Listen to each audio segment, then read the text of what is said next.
Hey guys, I'm back, even though I said that I was going to record a review around the week of October 20th.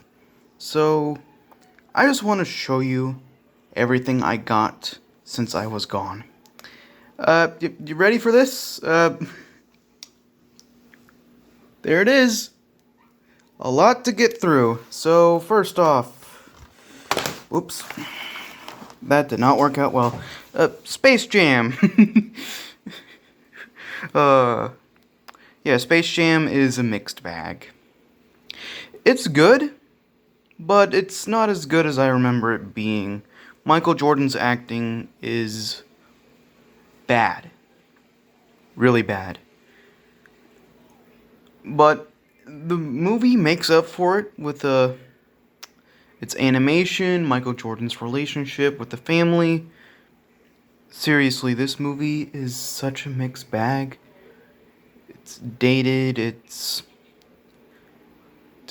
humor is all over the place. It's not the best. Alright, next one. Ice Age.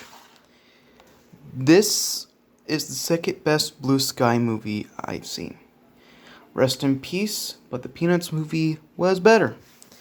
And everyone knows why Ice Age was so good.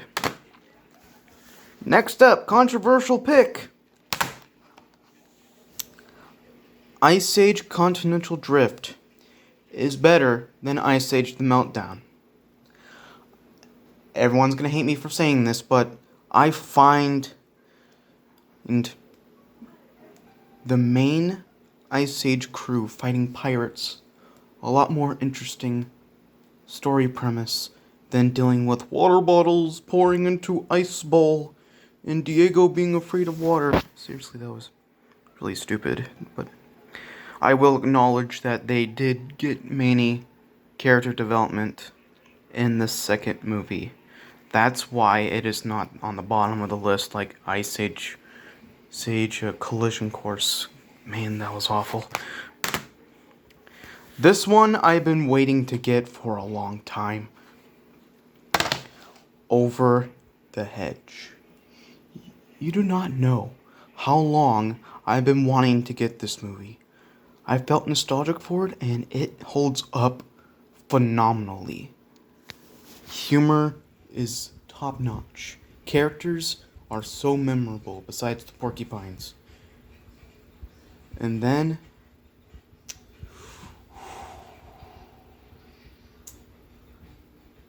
the Verminator.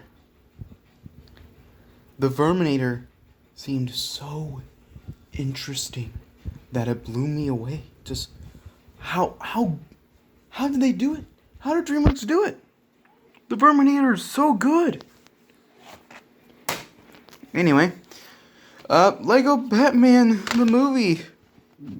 And I'm sorry, I did not mean to burp. Anyway, Lego Batman.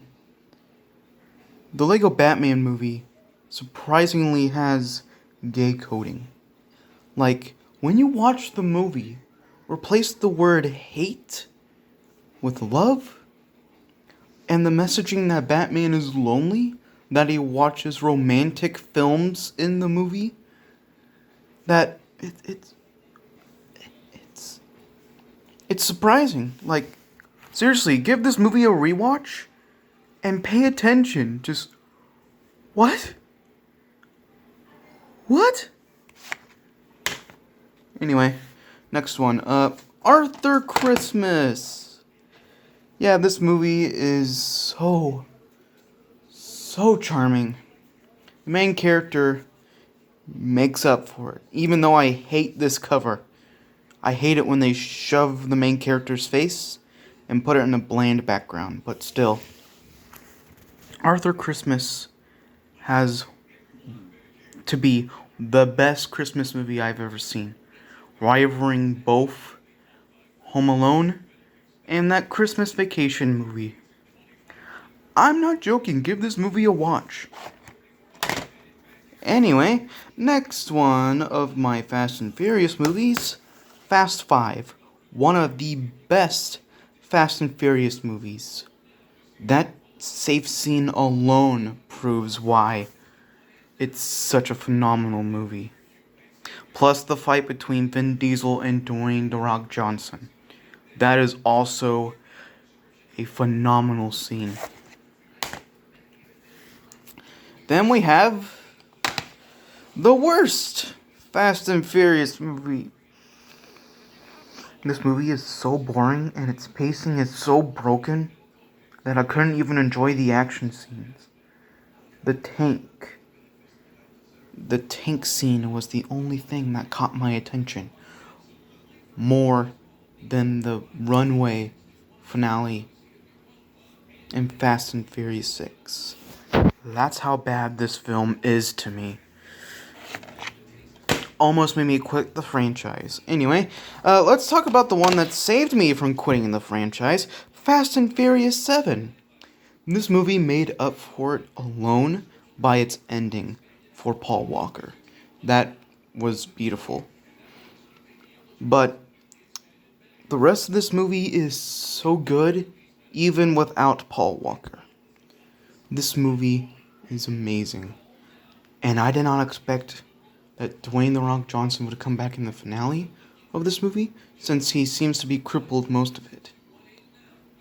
So, yeah, this is a lot better than Fast and Furious 6. And it always will be. Next up, we have one of my favorite cartoons of all time, Regular Show. This cartoon is so memorable that it baffles me. It's so good. And what's surprising that Rigby is a lot more relatable in the later seasons.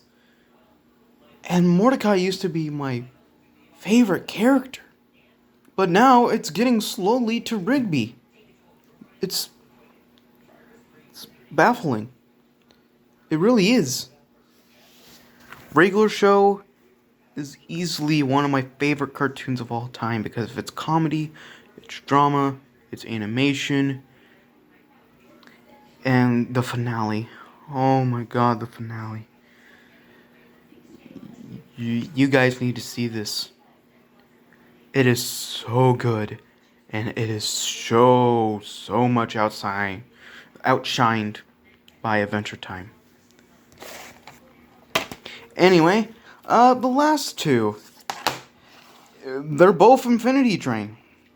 Book 1 and 2. I'll show 2 in a second. But Book 1 is so good that I thought that nothing could beat it. It's so good, and I love its messaging, and its animation, and its characters. Then Book 2 comes and say, yeah, I could do better. And it's my favorite so far.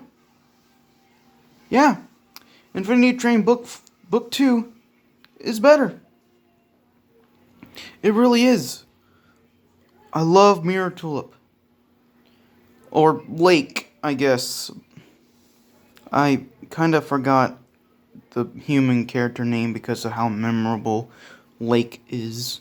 But this series is so underrated that it baffles me. I'm glad it got its recognition because of people always suggesting it. And it blew my mind that Infinity Train blew up Twitter just to get a revival. But all we got was a screenshot for what Book 5 could have been like. But yeah, this is so underrated that I love it. So, that's everything. Let's take a look at it again. Oh yeah, that is a big stack of movies and cartoons. Well, that's everything. And I'll see you guys next time for my Monsters, Inc. review. See y'all next time.